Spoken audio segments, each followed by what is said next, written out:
Miami, Florida has a short history by the standards of the rest of America, but has come a long way in a short time. The area was first settled by the Tequesta Indians. They lived near the mouth of the Miami River until the Spanish arrived in 1567 and built a mission there. During the Second Seminole War, the United States built Fort Dallas in 1836 at the mouth of the Miami River near the former mission. This war marked the beginning of the modern history of Miami, Florida. Julia Tuttle, founder of modern Miami. In the history books of Miami, Florida, Julia Tuttle is credited as the founder of the modern city. She was a wealthy woman from Cleveland, Ohio in the late 1800s who planted orange orchards in the Miami area. After the Great Florida Freeze of 1894 to 1895, much of the state's orange industry was destroyed. The only oranges surviving was in the South Florida area around Miami. This state was a turning point in the history of Miami, Florida. Henry Flagler brings the railroad to Miami. Julia Tuttle was able to convince Henry Flagler to extend the Florida East Coast Railroad to Miami. Rumor has it that after freezing, she sent him beautiful fresh orange flowers. Flagler was convinced that the railroad was approaching the city and that Miami was beginning to boom. The small community of Miami, with a population of just over 300, was officially incorporated as a city on July 28, 1896. The official history of Miami begins on this date. Land boom in Florida in the Roaring '20s. Miami grew rapidly throughout the 1920s, resulting in a significant increase in population.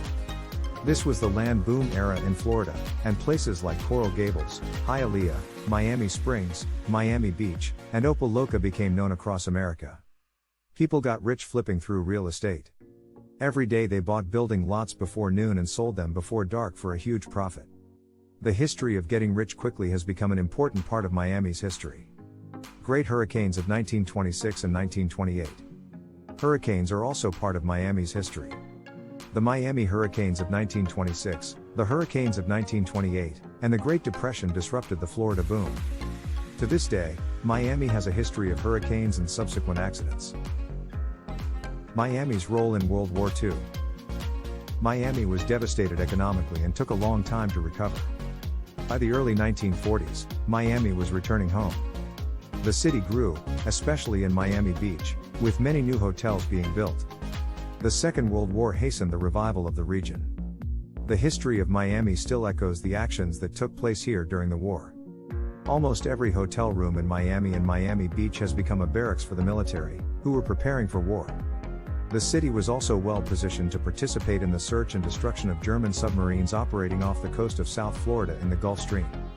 During the war, approximately 175,000 people lived in Miami.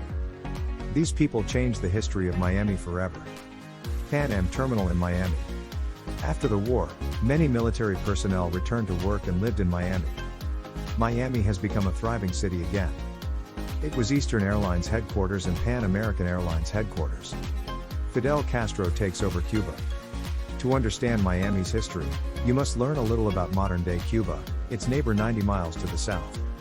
When Fidel Castro overthrew Batista and took over Cuba in 1959, many Cubans fled to Miami, further increasing the population. Cubans were not welcomed with open arms. There was a sign hanging on a rented apartment in Miami-Dade County that read "No dogs or Cubans." It was not the brightest period in the history of Miami. British business and political structures did not make life easy for the displaced Cubans. Through unity, hard work, time and effort, Cubans have become Miami's most powerful political and economic force. In the 1970s, 1980s, and 1990s, crises hit Miami as hard as hurricanes in the past. In fact, the crisis was of course another hurricane. These crises, along with one event boosting morale between them, are critical to understanding Miami's history and the resilience of its residents. Cuban refugee crisis. In the 1960s, hundreds of thousands of refugees flooded Miami from Castro's Cuba. There was not enough housing for them, and the city's public institutions and the education system were severely overstretched. It took nearly a decade for the crisis to subside, for the community to adjust to the new residents, and for the new residents to become part of the community. Cocaine Cowboys. Cocaine Cowboys, which appeared in the 1970s. The Cowboys were a collection of ruthless, bloodthirsty drug gangs and syndicates, many of them Colombians. Murder and violence have become commonplace. The rest of the residents of Florida became afraid to even visit Miami, not to mention doing business there. One day in 1979, a man dining with a client at Neon Leon's, then a popular restaurant in South Miami. During lunch, the owner was posting prices on a bulletin board by the front door when he was shot by a hitman on a motorcycle. It was a war and the bad guys seemed to be winning. The good guys eventually got things under control, but it was a scary time. Race riots in Miami.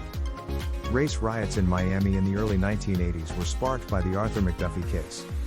McDuffie was a black insurance salesman and former U.S. Marine. Early in the morning in December 1979, police chased 33-year-old McDuffie on a motorcycle. McDuffie had several outstanding traffic warnings and was driving with a suspended license. The fallout from this arrest, including the police beating of McDuffie, led to one of the worst race riots in Miami and American history. Boat lift Mariel. The Mariel boat lift from April to October 1980 was another crisis for Miami. There was famine in Cuba, there were riots in Havana and elsewhere. Fidel Castro then announced that anyone who wanted to leave Cuba could do so. The boat moved quickly between Miami and Cuba. Miami's Cuban-American community has done a great job of helping refugees leave Cuba. After 125,000 Cubans visited Florida, it was also revealed that Castro, along with the patients of his psychiatric hospital, got many hardened criminals out of prison. The U.S. government stopped further boat lifts, but not before changing the history of Miami forever. It's not all that bad, but the name Marielitos has gone bad. Most Cubans, Marielito and non-Marielito, did not want to be associated with this designation. Mariel's rise, along with the Iran hostage crisis, did not help the political career of then-President Jimmy Carter. An island surrounded by Christ. The islands surrounded by Christos were good and at that time seemed frivolous. After suffering violence and bloodshed in the 1970s and 1980s, Miami was reborn in 1983. This year the project Closed Island was completed. There was something soothing and cohesive about this project of wrapping several islands in Biscayne Bay in pink plastic. Bankruptcy of Eastern Airlines. The bankruptcy of Eastern Airlines in 1989 led to the historic airline's permanent closure in 1991 after years of declining revenue and union problems. This had a huge impact on society and was a tragedy in Miami's history. This city was the headquarters of the East. The airline was founded by Captain Eddie Rickenbacker, World War I ace and true American hero. In March of 1989 Eastern Airlines filed bankruptcy.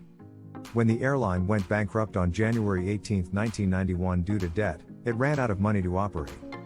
More than 18,000 employees lost their jobs and pensions a day, not counting the thousands laid off in the years leading up to its final collapse. It was a bad time in the history of Miami. The devastation of Hurricane Andrew. Hurricane Andrew hit south of Miami on August 24, 1992, near the Kendall area of Homestead. The hurricane crossed the state in the Gulf of Mexico, then finally made landfall in Louisiana.